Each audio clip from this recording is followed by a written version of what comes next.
Bonjour, aujourd'hui nous sommes en mercredi jeunesse à Champfleury. Cyrus est inscrit à la SPLOP depuis le mois de juillet 2024.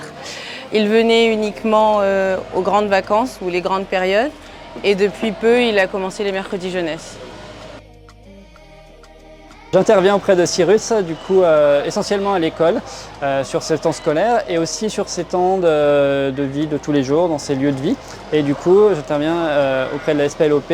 Je suis intervenu ponctuellement pour faire le lien en fait, avec Cyrus, sa famille et du coup les animateurs qui interviennent auprès de lui.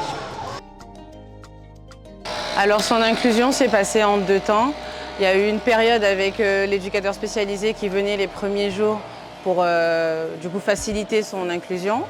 Et ensuite, ça s'est fait tout seul. Les enfants ont été un peu une sorte de grand frère ou grande sœur. Donc du coup, ça a facilité l'inclusion et après, ça s'est fait tout seul. L'intégration, moi, parce que c'est un enfant. Quand il arrive, il fait ce que les autres enfants il font. Après, nous voyons la situation qu'il est dedans, et bien, nous adaptons à nous. Ce n'est pas à lui d'adapter, c'est à nous d'adapter à nous à sa situation. Parce que sinon, ça, comment nous ça fait si tout le monde ne sait pas comprendre comment il est. Et mon rôle, c'est de donner des pistes d'accompagnement pour Cyrus, pour les personnes qui l'accompagnent, et pour que ça se passe, l'intégration se passe au mieux. En tant que maman, ça me rassure dans le sens où j'étais très réticente à l'idée de laisser mon fils venir au centre ARS seul, étant donné que j'avais une très mauvaise expérience en métropole.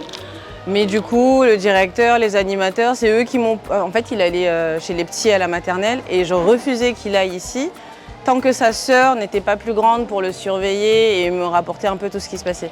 Donc les directeurs et les animateurs ont fait la passerelle entre la maternelle et l'élémentaire et ont passé tout le mois d'octobre à me rassurer et à me dire « laissez-le y aller ».